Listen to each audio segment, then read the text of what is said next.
जय माता दी।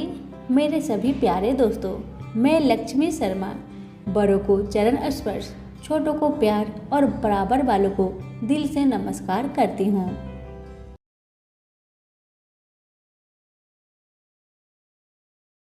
ओम नमः भगवते वासुदेवाय नमः। आज आप सुनिए परमा एकादशी की व्रत कथा। अधिक मास के कृष्णा पक्ष में आने वाली एकादशी को परमा एकादशी कहते हैं। अधिक मास के शुक्ला पक्ष की एकादशी तिथि का प्रारंभ 11 अगस्त 2023 को सुबह 5:06 पर होगा। एकादशी तिथि 12 अगस्त 2023 सुबह 6:31 पर समाप्त होगी। ऐसे में परमा एकादशी व्रत 12 अगस्त 2023 शनिवार के दिन रखा जाएगा। राजा युधिष्ठिर ने पूछा, हे जनार्दन, मलमास के कृष्णा पक्ष की एकादशी का क्या नाम है? उसकी व्रत की विधि तथा महात्म्य विस्तार से वर्णन कीजिए।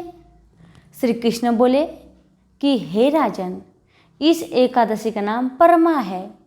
यह मनुष्य को मोक्ष, भोग तथा आनंद देने वाली पवित्र व पाप नाशक है। शुक्ल पक्ष की एकादशी के समान ही इसकी विधि है। भक्ति पूर्वक नरोत्तम भगवान का पूजन इस एकादशी में करना उचित है। यहाँ पर मैं एक मनोहर कथा जो कामीप्लय नामक नगर की है और जैसे मैंने सुनी है वैसी मैं तुमसे कहता हूँ। इस नगर में सुमेधा नाम का एक अत्यंत धर्मात्मा ब्राह्मण रहता था।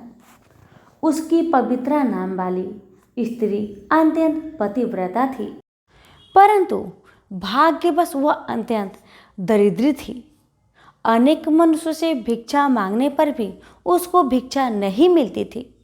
इसी कारण भली प्रकार भोजन, वस्त्र और रहने को उचित स्थान तक भी नहीं था। कई दिन वे केवल उपवास ही कर लेते थे। उनकी पतिव्रता स्त्री स्वयं भूखी रहकर भी अतिथि सत्कार अवश्य करती, मगर अपने मुख कमल पर कभी मलिनता न आने देती। साथ ही अपने पति से कभी किसी वस्तु की याचना न करती। इस प्रकार अपनी स्त्री के दुर्बल शरीर एवं घर में अन्न का अभाव देखकर सुमेधा एक दिन अपनी स्त्री से कहने लगा कि हे प्रिय, यदि मैं किसी श्रेष्ठ मनुष्य से धन मांगता हूँ तो मुझको कोई कुछ देता नहीं। मैं क्या करूँ, कहाँ जाऊँ? धन के बिना घर के कार्य सिद्ध नहीं होते, अतः मुझको विदेश जाने की आज्ञा दो। पति के दुखपूर्ण वचन सुनकर वह सुंदर नेत्रों वाली स्त्री नेत्रों में आंसू भरकर तथा अपने दोनों हाथ जोड़कर बड़े विनीत भाव से अपने पति से कहने लगी कि हे स्वामी, तथापि मैं कोई विद्वान पंडित नहीं, फिर भी आपकी आज्ञा से कुछ कहना चाहती हूँ, जिसमें कि मैं आपकी और अपनी भलाई ही चाहती हूँ। क्योंकि विपत्तिग्रस्त मनुष्य सर्वदा यही करते हैं कि मनुष्य को जो कुछ मिलता है पूर्व जन्म की दिया हुआ ही मिलता है। बिना दिए चाहे स्वर्ण के सेमरू पर्वत पर चला जाए, वहाँ भी कुछ नहीं मिलेगा। अपने पूर्व जन्मों में मनुष्य विद्या, धन या भूमि जो कुछ भी दान देता है वही इस जन्म में पृथ्वी पर मिलता है। ब्रह्मा ने जो कुछ भाग्य में लिखा है वह किसी जगह भी मिल सकता है, बिना दिए कुछ नहीं मिल सकता। स्वामीन, मैं आपके बिना क्षण मात्रा भी नहीं रह सकूंगी। माता पिता, भाई बंधु, सास ससुर और दूसरे कुटुंब बीजन कोई भी आदर सत्कार नहीं करेगा। सब पतिहीन तथा भाग्यहीन कहकर निंदा करेंगे। अतः इसी जगह रहकर जो भी मिले उसी में सुख मनाइए। अपनी स्त्री के वचन सुनकर वह ब्राह्मण विदेश नहीं गया। एक समय मुनियों में श्रेष्ठ कौंडिन्य मुनि भाग्यवश वहां पर आ गए। उनको देखकर सुमेधा अत्यंत प्रसन्न हुआ और अपनी स्त्री सहित शीघ्र से बड़ी नम्रता के साथ बारंबार उनको प्रणाम किया और कहने लगा कि हमारे भाग्य में जो आपके दर्शन हुए, ऐसा कहकर सुंदर आसन दे मुनि की पूजा की तथा श्रद्धा के साथ मुनि को भोजन कराया। उस श्रेष्ठ पतिव्रता स्त्री ने मुनि से पूछा कि महाराज, दरिद्रता का नाश कैसे होता है? बिना दान किए हुए भी धन, विद्या, स्त्री और दूसरे पदार्थ कैसे प्राप्त हो सकता है? मेरे पति मुझे छोड़कर धन की आशा में विदेश जा रहे हैं। मैंने उनको रोका है। मेरे भाग्य बस आप यहाँ आ गए। अतः हे महामुने, कृपा करके कोई ऐसा उपाय, व्रत, तीर्थ या तप बतलाइए जिससे हमारा यह दुख, दरिद्रता दूर हो सके। उस सुशीला के ऐसे वचन सुन अपने मन में सब पापों, दरिद्र और दुखों का नाश करने वाला उत्तम व्रत का विचार कर मुनि कहने लगे कि हे सुशीले, मलमास के कृष्णा पक्ष की भगवान की अति प्रिय भक्ति देने वाली परमा नाम की जो एकादशी है, उसे करने से मनुष्य धन धान्य से संपन्न हो जाता है। विधि पूर्वक व्रत और रात्रि को नित्य गीता आदि करके जागरण करना चाहिए। इस व्रत को सबसे पहले कुबेर जी ने किया। तब श्री शिव जी ने प्रसन्न होकर उनको धन का स्वामी बना दिया। फिर अपने पुत्र को बेचने वाला राजा हरिश्चंद्र ने किया तो अपना खोया हुआ राज्य, ऐश्वर्य तथा स्त्री पुत्र को पुनः प्राप्त किया। अतः तुम भी इस व्रत को करो। हे पांडव, इतना कहकर अति प्रसन्नता के साथ कौंडिन्य ऋषि ने व्रत की सब विधि उनको समझाई और फिर उनसे पंचरात्रि का शुभ कारक व्रत का वर्णन किया, जिसके अनुष्ठान मात्र से भोग और मोक्ष दोनों प्राप्त होते हैं। उन्होंने कहा कि परमा एकादशी के दिन प्रातःकाल नित्य कर्म से निवृत्त होकर यथाशक्ति पंचरात्रि व्रत का नियम करे। जो प्रातःकाल स्नान करके 5 दिन प्रयत्न निराहार रहता है, वह अपने माता, पिता तथा स्त्री सहित विष्णु लोक को जाता है। इसने 5 दिनों तक स्नान आदि करके विधि पूर्वक ब्राह्मण को भोजन कराया। उसने देवता, मनुष्य, राक्षसों सहित सबको भोजन करा दिया। जो स्नान करके 5 दिन तक तिल से भरकर पात्र दान करते हैं, वे समस्त सुखों को भोगकर सूर्य लोक में आनंद करते हैं। जो घी का पात्र दान करते हैं और ब्रह्मचार्य से रहते हैं, वे देवांगनाओं सहित स्वर्ग में आनंद करते हैं। कौंडिन्य ऋषि कहने लगे कि हे सुशीले, तुम भी अपने पति सहित इस व्रत को करो। इस व्रत के करने से अन्न और धन से युक्त होकर अंत में स्वर्ग को जाओगे। उस ब्राह्मणी ने कौंडिन्य ऋषि की बताई हुई विधि के अनुसार व्रत किया तथा 5 रात्रि के समाप्त होने पर परमा एकादशी का व्रत किया। व्रत के पूर्ण होते ही उस स्त्री ने एक राजकुमार को वहां आते देखा। राजकुमार ने ब्रह्मा की प्रेरणा से सब सुंदर वस्तुओं सहित नवीन गृह देकर उसमें उनका निवास कराया। तत्पश्चात उस राजकुमार ने 1 ग्राम उनकी जीविका के निमित्त दान दिया। मलमास की कृष्णा पक्ष की परमा एकादशी का आदर सहित व्रत करने से वे समस्त पापों से मुक्त होकर विष्णु लोक को गए। जो मनुष्य यह मानव देव प्राप्त करके भी मलमास में एकादशी का व्रत नहीं करते, वे 84 लाख योनियों में भ्रमते हुए दुख पाते हैं। मनुष्य देह अत्यंत दुर्लभ बड़े पुण्य के प्रताप से मिलते हैं। कृष्ण भगवान द्वारा कहे गए इस महात्म्य को सुनकर राजा युधिष्ठिर ने अपनी पत्नी तथा भाइयों सहित एकादशी के व्रत को किया और अनेक भोगों को भोगकर अंत समय में भगवान विष्णु के वैकुंठ लोक को गए। सूत जी कहते हैं कि और भी जो कोई मनुष्य मलमास की एकादशी को विधि पूर्वक और श्रद्धा से पंचरात्रि व्रत करेगा, वह इंद्र के समान भोगों को भोगकर अंत में तीनों लोकों में बंधित होकर विष्णु लोक को प्राप्त होगा। प्रेम से बोलिए विष्णु भगवान की जय। एक बार एक राज्य में एक राजा रहा करता था। राजा बहुत ही बुद्धिमान और बलशाली था। राजा सदैव अपनी प्रजा का बहुत अच्छे से ध्यान रखता था। प्रजा भी अपने राजा को बहुत पसंद करते थे। राजा की 2 बेटियां थी। राजा अपनी दोनों बेटियों से बहुत प्रेम करता था। राजा की छोटी बेटी देखने में बहुत सुंदर और आकर्षक थी और राजा की बड़ी बेटी छोटी बेटी के मुकाबले थोड़ा कम सुंदर थी। राजा की छोटी बेटी 11 माता का पूजा किया करती थी और सभी लोग राजा की छोटी बेटी से बहुत प्रेम करते थे और बहुत प्रशंसा किया करते थे। राजा भी अपने छोटी बेटी को बड़ी बेटी से अधिक प्रेम करता था, जिस कारण राजा की बड़ी बेटी को अपनी छोटी बहन से बहुत नफरत होने लगा।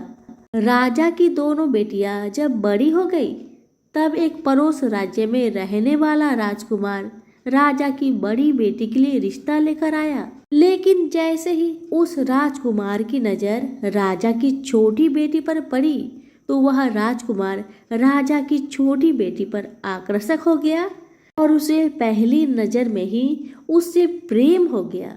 उस राजकुमार ने राजा की बड़ी बेटी के साथ विवाह करने के लिए मना कर दिया और उसने राजा से कहा कि मैं आपकी छोटी बेटी से विवाह करना चाहता हूँ। इसके बाद राजा की बड़ी बेटी यह देखकर अपनी छोटी बहन से बहुत क्रोधित हो गई और राजा की बड़ी बेटी ने अपनी छोटी बहन को अपना सबसे बड़ा दुश्मन मान लिया। राजा की बड़ी बेटी ने अपनी छोटी बहन से बदला लेने का निर्णय लिया, जिसके लिए उसने अपनी छोटी बहन को जान से मारने का प्लान बनाया। राजा की बड़ी बेटी ने अपनी छोटी बहन को मारने के लिए सबसे पहले एक लड्डू में जहर मिलाकर उसने अपनी छोटी बहन को दे दिया और उसको लड्डू खाने के लिए कहा। छोटी बहन ने लड्डू खा भी लिया, लेकिन चमत्कार देखिए, 11 माता की कृपा से छोटी बहन का एक बाल भी बाका ना हुआ। बड़ी बहन यह देखकर बहुत आश्चर्यचकित में पड़ गई, लेकिन बड़ी बहन ने हार नहीं मानी। उसने सोचा अब की बार मेरी बहना बच गई, लेकिन अगली बार नहीं बचेगी। बड़ी बहन ने जब छोटी बहन रात में अपने कमरे में सो रही थी तब उसने एक मटके में सांप रखकर उसे कमरे में छोड़ दिया। 11 माता के चमत्कार से, उनकी कृपा से छोटी बहन को कुछ नहीं हुआ। जब बड़ी बहन ने देखा कि मेरी छोटी बहन सही सलामत है तो उसने फिर एक चाल चली। उसने अपनी बड़ी बहन को कहा कि चलो कुएं से पानी भर के लाते हैं। अब तो दोनों बहन मिलकर कुएं के पास जाते हैं। बड़ी बहन ने कहा, बहन तुम कुएं के पास चलो, पानी निकालो। जैसे ही बहन कुएं के पास गई, बड़ी बहन ने छोटी बहन को कुएं में ढकेल दिया। लेकिन 11 माता का लीला देखिए, तब भी छोटी बहन को कुछ भी नहीं हुआ। बड़ी बहन बार बार असफल होती रही क्योंकि 11 माता छोटी बहन की रक्षा कर रही थी। तो बड़ी बहन का हर प्रयास असफल हो रहा था, इसलिए बड़ी बहन बहुत क्रोधित होती जा रही थी। फिर उसने अपनी छोटी बहन के पास जाकर उससे खुद पूछा कि मेरी छोटी बहन, तुमको पता है भगवान ने सबकी मृत्यु एक निश्चित समय पर लिखी हुई है और कैसे तुम्हारी मृत्यु होगी, क्या तुम जानती हो? तब छोटी बहन ने अपनी बड़ी बहन को बताया कि हाँ, मैं तो जानती हूँ मेरी मृत्यु कैसे होगी। छोटी बहन से यह सुनकर बड़ी बहन मन ही मन बहुत प्रसन्न होने लगी और उसने अपनी छोटी बहन से कहा कि तुम मुझे अपनी मृत्यु की राज बताओ। छोटी बहन तो दिल की बहुत अच्छी थी। उसने अपनी मृत्यु का सारा कारण अपनी बहन को बताना शुरू किया कि मेरी मृत्यु तो एक तोते में है। जो तोते के गले में एक हार है, उससे मेरी मृत्यु होगी। जब तक कोई भी व्यक्ति तोते को मारकर वह हार अपने गले में पहनेगा तो मैं मूर्छित हो जाऊंगी, और जैसे ही उस हार को अपने गले से उतारेगा मैं वापस से जीवित हो जाऊंगी। अपनी छोटी बहन की मृत्यु की राज जानकर बड़ी बहन बहुत ही खुश हो गई और उसने अपनी छोटी बहन को मारने के लिए उसके पालतू तोते को ढूंढना शुरू कर दिया। और छोटी बहन को इस बात का आभास हो गया था कि कोई उसकी जान लेना चाहता है, जिसके लिए वह अपने पिताजी के पास गई और उसने अपने पिताजी से कहा कि पिताजी, मेरी मृत्यु के बाद आप मुझे जलाइएगा मत, बल्कि आप मुझे अपनी पुरानी वाली हवेली में एक पलंग में लिटाकर छोड़ दीजिएगा। अपनी छोटी लड़की की यह बात सुनकर राजा बहुत आश्चर्य में पड़ गया। राजा ने अपनी छोटी बेटी से पूछा, बेटी, तुम ये क्या कह रही हो? तब राजा की छोटी बेटी ने बताया, पिताजी, समय किसी के लिए नहीं रुका है, कब क्या हो जाए किसी को कुछ पता नहीं। और फिर राजा ने अपनी बेटी से कहा कि तुम ऐसी बातें क्यों कर रही हो? 2-3 दिन के बाद तुम्हारा विवाह है। लेकिन छोटी बेटी ने अपने पिताजी को ऐसा करने पर मजबूर कर दिया और उसने वचन ले लिया। राजा ने भी अपनी छोटी बेटी की बात स्वीकार कर ली और 2-3 दिनों के बाद जब शादी का समय आया तब राजकुमार बारात लेकर राजा के घर आया और राजकुमार और राजा की छोटी बेटी का विवाह शुरू हो गया। जैसे ही राजा की छोटी बेटी राजकुमार के साथ फेरे लेना शुरू करती है तो उसकी बड़ी बहन अपनी छोटी बहन के कमरे में जाकर उसके तोते को पकड़ लेती है और उसको जान से मार देती है। तोते के गले में जो हार था उसको अपने गले में धारण कर लेती है। जैसे ही बड़ी बहन उस हार को अपने गले में धारण करती है तो उधर छोटी बहन 3.5 ही फेरे ले पाती है और वहीं पर बेहोश होकर गिर जाती है। जिसके बाद राजा ने बड़े बड़े वैद्य हकीमों को बुलाया और अपनी छोटी बेटी का इलाज करने के लिए कहा।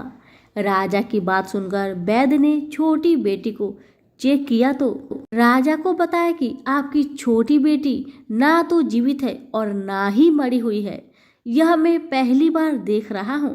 राजा ने वैद्य और हकीम को यह बात बाहर बताने से मना कर दिया और उनको कहा कि अगर तुमने यह बात किसी को बाहर बताई तो हम तुम्हें फांसी दे देंगे। राजा ने अपनी छोटी बेटी को पुराने महल में जाकर एक पलंग में लिटा दिया जैसे उनकी बेटी ने उनसे कहा था और वहां पर कुछ सैनिक को तैनात कर दिया।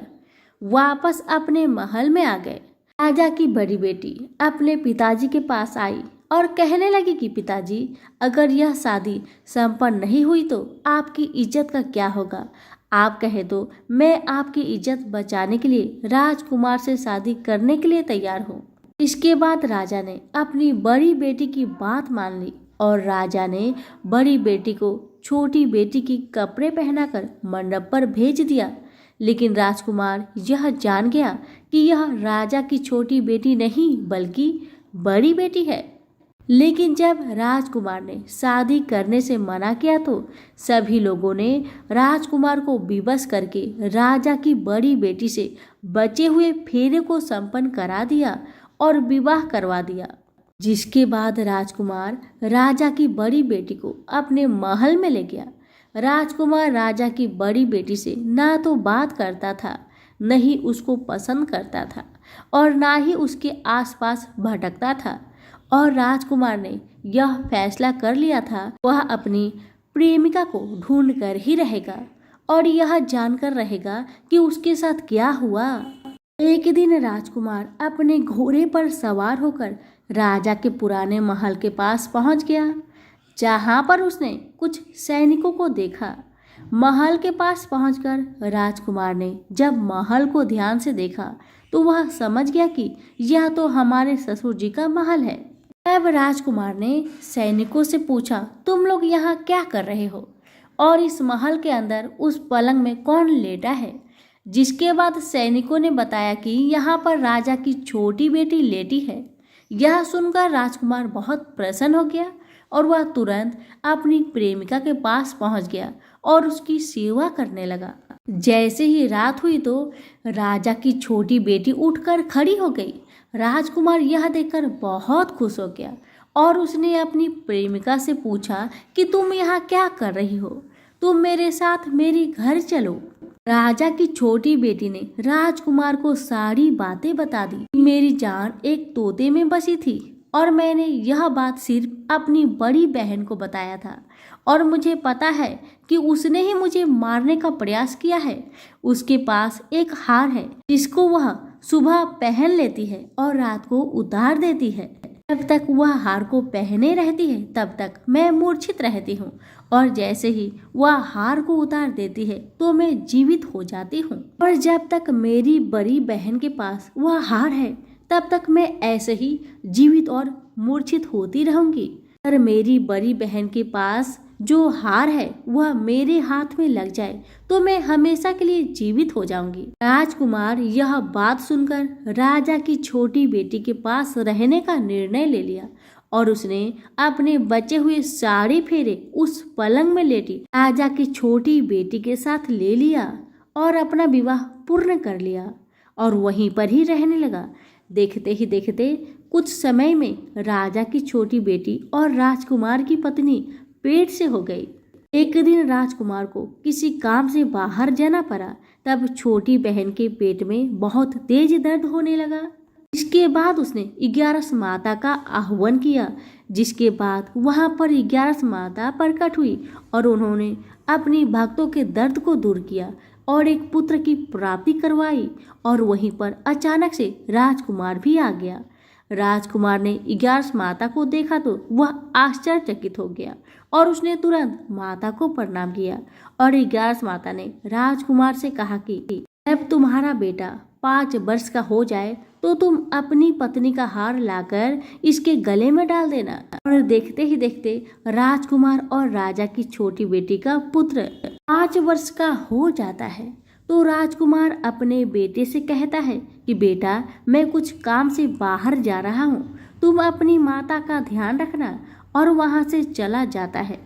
राजा को बाहर निकलता देख बड़ी बहन के सैनिक देख लेते हैं और बड़ी बहन को जाकर सारी बात बता देते हैं। जिसके बाद बड़ी बहन अपनी छोटी बहन के पुत्र को वहां से उठवा लेती है और उसको मरवा देती है।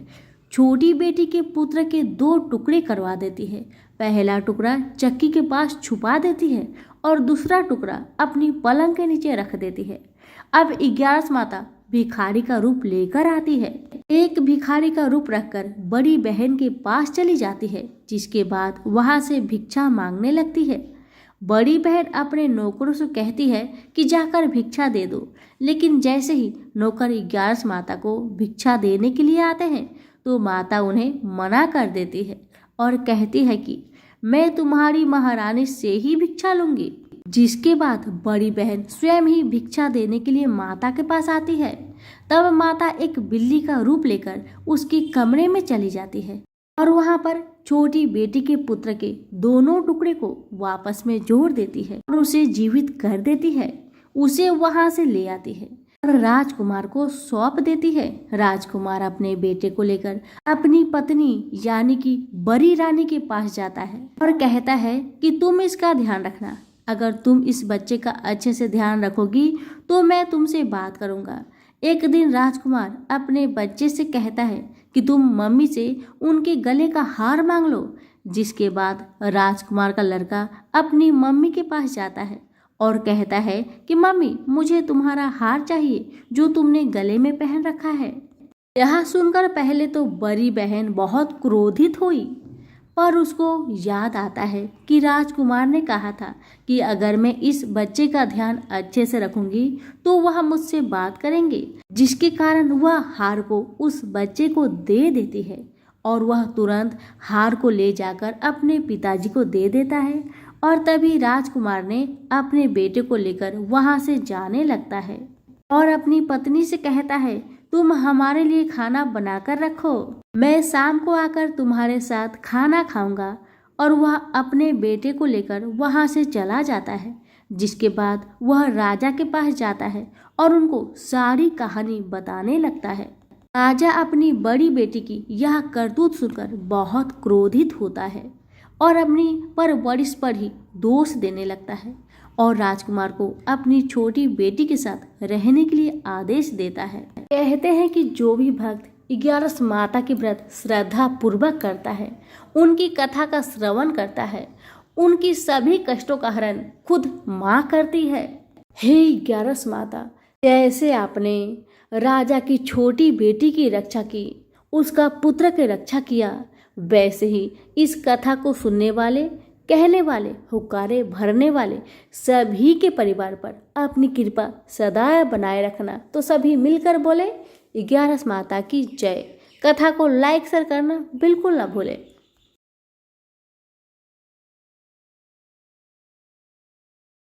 एक बार भगवान विष्णु जी शेष नाग पर बैठे बैठे बोर हो गए और उन्होंने धरती पर घूमने का विचार किया।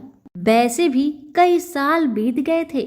धरती पर आए और वह अपनी यात्रा की तैयारी में लग गए।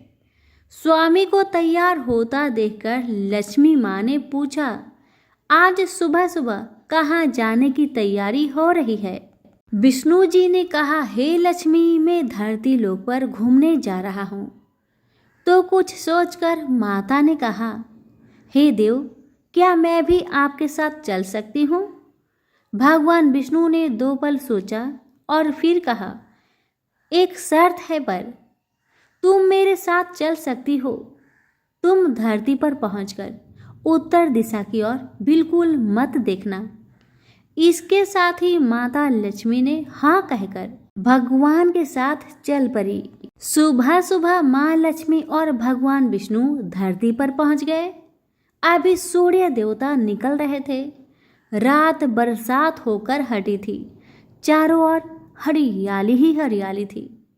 उस समय चारों ओर बहुत शांति थी और धरती बहुत ही सुंदर दिख रही थी। और माँ लक्ष्मी मंत्र मुक्त होकर धरती को देख रही थी और भूल गई कि पति को क्या वचन देकर आई है, और चारों ओर देखती हुई कब उत्तर दिशा की ओर देखने लगी, पता ही नहीं चला। उत्तर दिशा में माँ लक्ष्मी को एक बहुत ही सुंदर बगीचा नजर आया और उस तरफ से भीनी भीनी खुशबू आ रही थी और बहुत ही सुंदर सुंदर फूल खिले थे। यह एक फूलों का खेत था और माँ लक्ष्मी बिना सोचे उस खेत में गई और एक सुंदर सा फूल तोड़ लाई। लेकिन यह क्या, जब माँ लक्ष्मी भगवान विष्णु के पास वापिस आई तो भगवान विष्णु की आंखों में आंसू थे और भगवान विष्णु ने माँ लक्ष्मी को कहा कि कभी भी किसी से बिना पूछे उसका कुछ भी नहीं लेना चाहिए, और साथ ही अपना वचन भी याद दिलाया। माँ लक्ष्मी को अपनी भूल का पता चला तो उन्होंने भगवान से इस भूल की माफ़ी मांगी। तो भगवान विष्णु ने कहा कि जो तुमने भूल की है उसकी सजा तो तुम्हें जरूर मिलेगी। जिस माली के खेत से तुम बिना पूछे फूल तोड़ा है वह एक प्रकार की चोरी है। इसलिए अब 3 साल तक माली के घर नौकर बनकर रहो। उसके बाद मैं तुम्हें बैकुंठ वापस बुलाऊंगा। माँ लक्ष्मी ने चुपचाप सर झुकाकर हाँ कह दी और फिर माँ लक्ष्मी एक गरीब औरत का रूप धारण करके उस खेत के मालिक के घर गई। घर क्या, एक झोपड़ा था और मालिक का नाम माधव था। माधव की बीवी, 2 बेटे और 3 बेटियां थी। सभी उस छोटे से खेत में काम करके किसी तरह से गुजारा करते थे। माँ लक्ष्मी जब एक साधारण और गरीब औरत बनकर जब माधव के झोपड़े पर गई तो माधव ने पूछा, बहन तुम कौन हो और इस समय तुम्हें क्या चाहिए? तब माँ लक्ष्मी ने कहा, मैं एक गरीब औरत हूँ, मेरी देखभाल करने वाला कोई नहीं, मैंने कई दिनों से खाना भी नहीं खाया, मुझे कोई भी काम दे दो, साथ में मैं तुम्हारे घर का काम भी कर दिया करूँगी। बस मुझे अपने घर में एक कोने में आसरा दे दो।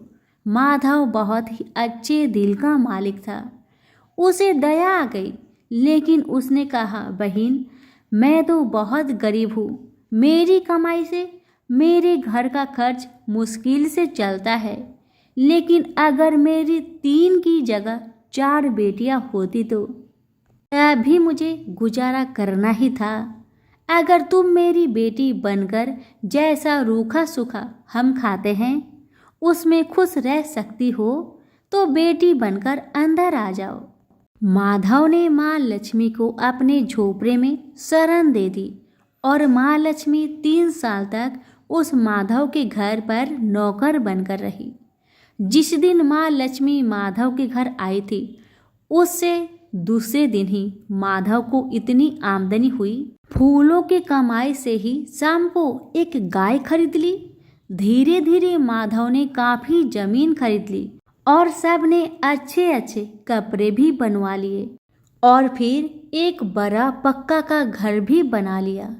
बेटियों और बीबी ने गहने भी बनवा लिए और अब मकान भी बहुत बड़ा बनवा लिया था। माधव हमेशा सोचता था कि मुझे ये सब इस महिला के आने के बाद ही मिल रहा है।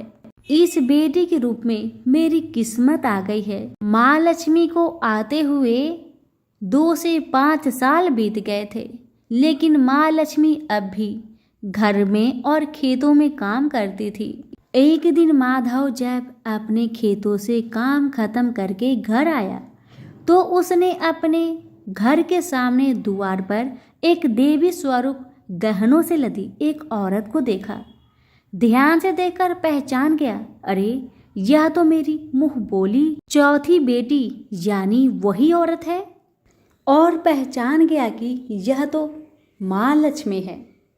अब तक माधव का पूरा परिवार बाहर आ गया था और सब हैरान होकर माँ लक्ष्मी को देख रहे थे। माधव बोला, माँ हमें माफ कर, हमने तेरे से अनजाने में ही घर और खेत में काम करवाया है। माँ यह कैसा अपराध हो गया। हे माँ हम सबको माफ कर दे। अब माँ लक्ष्मी मुस्कुराई और बोली, माधव तुम बहुत ही अच्छे और दयालु व्यक्ति हो। तुमने मुझे अपनी बेटी की तरह रखा। इसके बदले में मैं तुम्हें वरदान देना चाहती हूँ कि तुम्हारे पास कभी भी खुशियाँ की और धन की कमी नहीं रहेगी। तुम्हें सारे सुख मिलेंगे जिसके तुम हकदार हो। और फिर माँ अपने स्वामी के दोबारा भेजे रथ में बैठकर बैकुंठ चली गई। तो प्रेम से बोलिए लक्ष्मी नारायण की जय हो। विष्णु भगवान की 3 पत्नियां थी, लक्ष्मी, सरस्वती और गंगा। तीनों बड़ी गुणवती और सौम्य हृदया थी, पर तीनों की अलग अलग प्रकृति थी। तीनों भगवान विष्णु के प्रति मन में अनन्य प्रेम रखती थी। स्वयं विष्णु भगवान भी तीनों को अनन्य प्रेम करते थे। भगवान विष्णु ने अपनी तीनों पत्नियों को समान अधिकार प्रदान कर रखा था।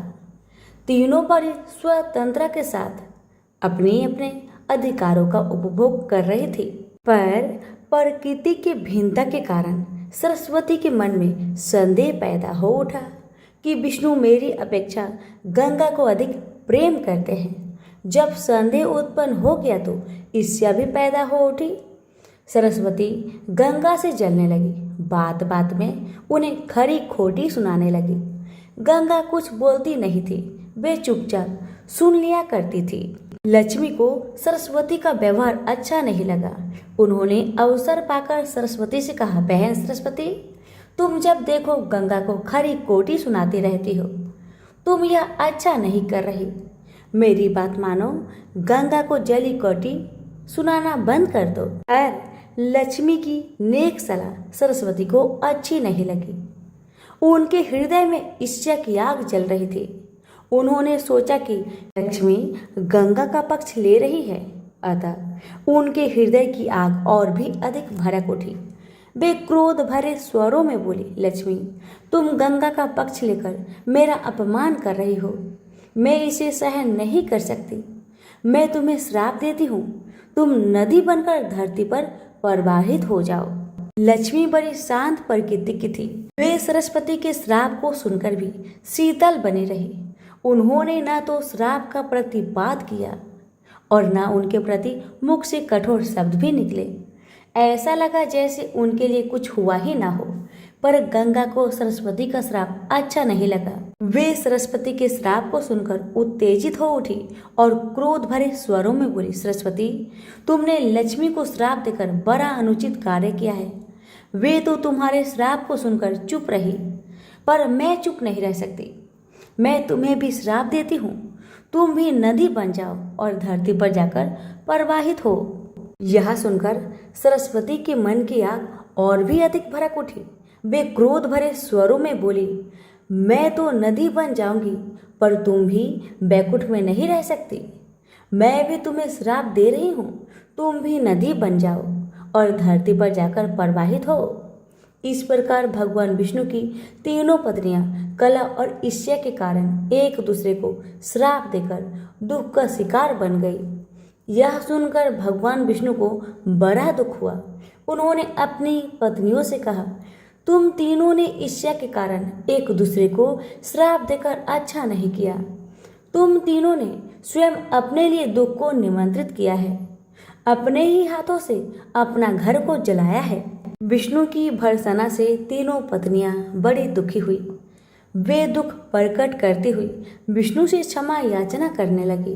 विष्णु ने कहा, तुम तीनों ने एक दूसरे को श्राप दिया है। श्राप के अनुसार तुम तीनों को नदी बनना ही पड़ेगा, नदी बनकर धरती पर जाना ही पड़ेगा। यह सुनकर लक्ष्मी का मन दुख से भर गया। उन्हें विष्णु का वियोग एक क्षण भी सहा नहीं जा रहा था। वे अपने प्राणों को आंसुओं के रूप में बहाती हुई बोली, प्रभु, मुझ पर दया कीजिए, मैं एक क्षण भी आपके बिना नहीं रह सकती। कोई ऐसा उपाय बतलाइए जिससे मुझे आपसे अलग ना होना पड़े, धरती पर ना जाना पड़े।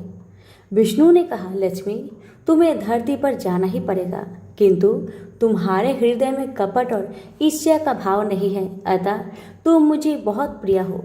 तुम्हें मुझसे अलग नहीं होना पड़ेगा। तुम अर्ध शक्ति से मेरे पास रहो और अर्ध शक्ति के रूप में पद्मावती नदी के रूप में धरती पर जाकर बहो। धरती पर शंखचूड़ नामक एक राक्षस उत्पन्न होगा, वह मेरा ही अंश होगा। तुम तुलसी के रूप में उसकी पत्नी बनोगी।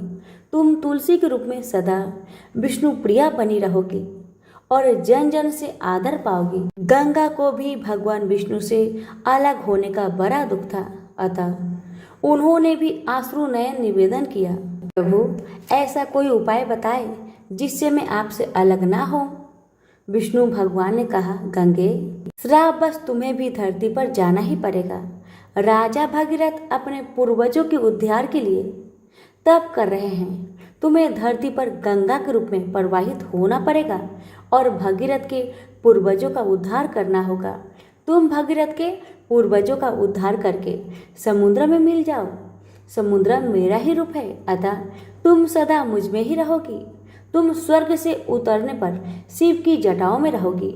शिव और मुझ में कोई अंतर नहीं है। इस रूप में भी तुम सदा मुझ में ही रहोगी। सरस्वती चुपचाप विष्णु की बातें को सुन रही थी। अंत में भगवान विष्णु ने सरस्वती की ओर देखा और कहा, सरस्वती, तुम अपने अर्ध गुणों से नदी बनकर बहोगी और अर्ध गुणों से ब्रह्मा की पत्नी बनोगी। श्राप का फल तुम्हें भी भोगना ही पड़ेगा। सरस्वती बोली, भगवान, आप तो भेद विभेद रहित है, फिर आप लक्ष्मी और मुझ में भेद क्यों कर रहे हैं? आपने लक्ष्मी को तो अपने पास ही रहने की अनुमति प्रदान की, पर मुझे आप सदा के लिए अलग कर रहे हैं। विष्णु बोले, सरस्वती, किसी को भी न तो मैं विलग करता हूँ और न अपने पास रखता हूँ। मेरी किसी में न तो आसक्ति है और न किसी में विरक्ति है।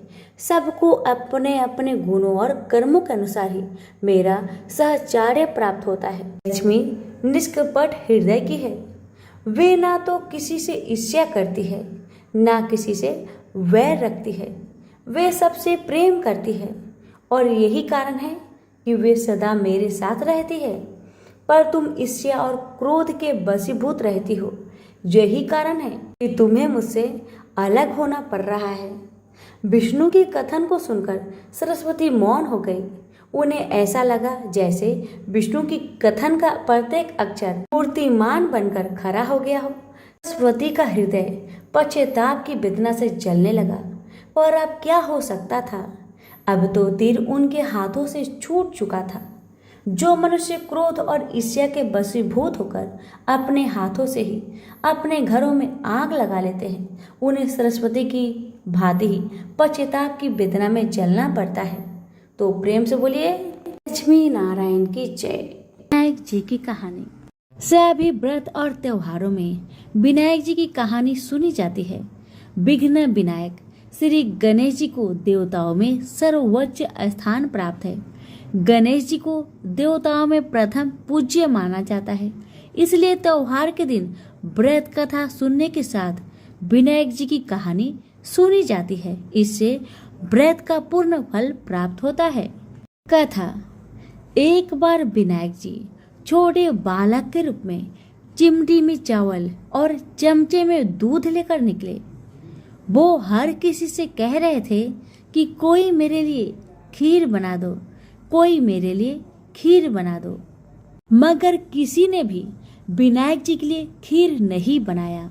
कुछ दूर चलते चलते कुछ आगे बढ़ने पर विनायक जी को एक बूढ़ी माई बैठी मिली। विनायक जी बूढ़ी माई के पास जाकर बोले, कोई मेरे लिए खीर बना दो, कोई मेरे लिए खीर बना दो। तो बूढ़ी माई ने कहा, बेटा ला, मैं तेरे लिए खीर बना देती हूँ। तब विनायक जी ने बूढ़ी माई से कहा, माँ बर्तन लेकर आओ और घर का सबसे बड़ा बर्तन को ही लेकर आना। तब बूढ़ी माई ने सोचा, ये तो बच्चा है, बच्चे का मन रखने के लिए बड़ा बर्तन लेकर चली आती हूँ। इतना सोचकर बूढ़ी माई अपने घर में जाकर घर के सबसे बड़े बर्तन को लेकर बाहर आती है और विनायक जी के सामने रख देती है। अब विनायक जी अपने चम्मच में से दूध को उस बर्तन में डालते जाते हैं। बर्तन भरते जाता है। बर्तन एक चम्मच दूध से पूरा भर गया, फिर भी दूध चम्मच में भरा ही रह गया। बूढ़ी माई घर के सारे बर्तन को लाकर बाहर रख दी। सारे बर्तन दूध और चावल से भर गए। अब विनायक जी बूढ़ी माई से कहते हैं, माँ तुम खीर बनाओ, मैं नहाकर आता हूँ, फिर खीर को खा लूंगा।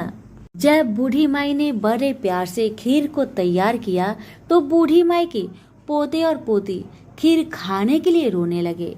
तब बूढ़ी माई अपने आंखें को बंद करके विनायक जी का नाम लेकर चूल्हे में थोड़ा सा खीर को डाल दिया और कहने लगी, विनायक जी आपका भोग लगे। इतना करने के बाद बूढ़ी माई ने अपने पोते पोती को कटोरी भर भर कर खीर खाने को दे दिया। अब तो ऊपर छत पे बैठी पड़ोसन ने बूढ़ी माई को ये सब करते देख लिया। अब तो बूढ़ी माई ने सोचा, इस पड़ोसन को भी कटोरा भरकर खीर दे देना ही पड़ेगा, वरना ये किसी से चुगली कर देगी। इतना सोचकर बूढ़ी माई ने उसे भी एक कटोरा खीर हाथों में थमा दिया। अब इतना होने के बाद बूढ़ी माई की बेटे की बहू ने चुपके से एक कटोरा खीर निकाली और उसे चुपके से खाकर चक्की के नीचे छुपा दिया। इतना होने के बावजूद भी गणेश जी यानी कि विनायक जी अभी तक नहाकर नहीं आए थे। अब तो बूढ़ी माई को भी भूख लगने लगी, तो वह भी एक कटोरा खीर लेकर दरवाजे के पीछे बैठकर फिर से कहने लगी, हे विनायक महाराज आपका भोग लगे। इतना कहकर हाथ जोड़कर अपना खीर को खाना शुरू कर दिया। अब इतना होने के बाद गणेश जी आ गए। तब बूढ़ी माई ने कहा, आरे गणेश, आरे मेरे विनायक, खा ले तेरा खीर, मैं तो तेरा ही इंतजार कर रही थी। तब विनायक जी ने कहा, माँ मैंने तो खीर पहले ही खा लिया है। तब बूढ़ी माई ने कहा, कब खाया बेटा तुमने खीर? तब विनायक जी ने कहा, जब तेरे पोते पोती ने खाई थी तब मैंने खाया था, और जब तेरी पड़ोसन ने खाई थी तब भी खाया था, और जब तेरी बहू ने खाई तब भी खाया था। अब तूने खीर खाई तो तेरा पेट पूरा भर गया। तब बूढ़ी माई ने कहा, बेटा तेरी सारी बात तो सच है, लेकिन बहू बेचारी सुबह से घर का सारा काम में लगी है, तो उसने फिर खीर कब खाई बताओ। तब विनायक जी महाराज ने कहा, चक्की के नीचे जाकर देखो माँ, वहाँ कटोरा पड़ा है। तूने तो मेरे लिए भोग लगाया था, पर तेरी बहू ने बिना भोग लगाए ही खीर को खा गई। तब बूढ़ी माई ने विनायक जी से कहा, बेटा घर की बात है, घर में रहने दो। अब बताओ कि बची हुई बाकी खीर का मैं क्या करूं। तब विनायक जी ने कहा, नगरी को जिमा दो। बूढ़ी माई ने पूरी नगरी जिमा दी, फिर भी बर्तन खाली नहीं हुआ। जब राजा को यह बात पता चली तो राजा ने बुढ़िया को बुलवाया और कहा, क्या रे बुढ़िया, ऐसा बर्तन तेरे घर में कहाँ से आया? ऐसा बर्तन तो राजा के महल में होना चाहिए। बुढ़िया ने कहा, राजा जी इस बर्तन को आप ही रख लो। राजा जी ने महल में बर्तन को मंगवा लिया और बर्तन को महल में लाते ही सारे खीर, कीड़े मकोड़े, बिच्छू, ककले बन गए और बहुत दुर्गंध आने लगी। यह देखकर राजा ने बूढ़ी माई से कहा, बुढ़िया अपने बर्तन को तुम वापस ले जाओ, मुझे नहीं चाहिए ऐसे बर्तन। बूढ़ी माई ने कहा, ठीक है महाराज, जैसा आप कहे, लेकिन ये तो बर्तन मुझे मेरे विनायक जी ने दिया है। बुढ़िया माई ने बर्तन वापस लिया। बूढ़ी माई के बर्तन वापस लेते ही फिर से वह बर्तन खीर से भर गया और सुगंधित खुशबू आने लगी। बूढ़ी माई घर आकर विनायक जी से कहने लगी, हे विनायक महाराज, बर्तन में बचे हुए खीर को मैं क्या करूं? तब विनायक जी ने कहा, बची हुई खीर को झोपड़ी के कोने में खरा खोद कर डाल दो। उसी जगह सुबह जब तुम उठकर खोदोगी तो धन के 2 चारे मिलेंगे। ऐसा कहकर विनायक महाराज अंतर ध्यान हो गए और जाने से पहले विनायक महाराज ने बूढ़ी माई की झोपड़ी में लात मारकर चले गए। वैसे ही बूढ़ी माई की झोपड़ी तो महल में बदल गया। सुबह बहू ने फावड़ा लेकर पूरे घर को खोद डाला, लेकिन कुछ मिला ही नहीं। तो बहू ने सासू माँ से कहने लगी, सासू माँ तेरे विनायक जी तो झूठे हैं। सासू माँ कहने लगी, नहीं नहीं, मेरे विनायक जी तो झूठा नहीं है, ला मैं देखती हूँ। बुढ़िया माई ने सुई लेकर खोजने लगी तो टन टन करते 2 धन के चारे निकल आए। तब बहू ने कहा, सासू माँ तेरे गणेश जी तो साचो है। सासू माँ ने अपने बहू से कहा, विनायक जी तो भाव नाव के भूखे हैं। हे विनायक जी महाराज, हे गजानंद, हे गणेश जी महाराज, जैसे आपने बूढ़ी माई को दिया वैसे सबको देना। विनायक जी की कहानी कहने वाले, हुक्कारे भरने वाले और आसपास के सभी सुनने वाले सबको देना। तो सभी प्रेम से बोले, विनायक महाराज की जय।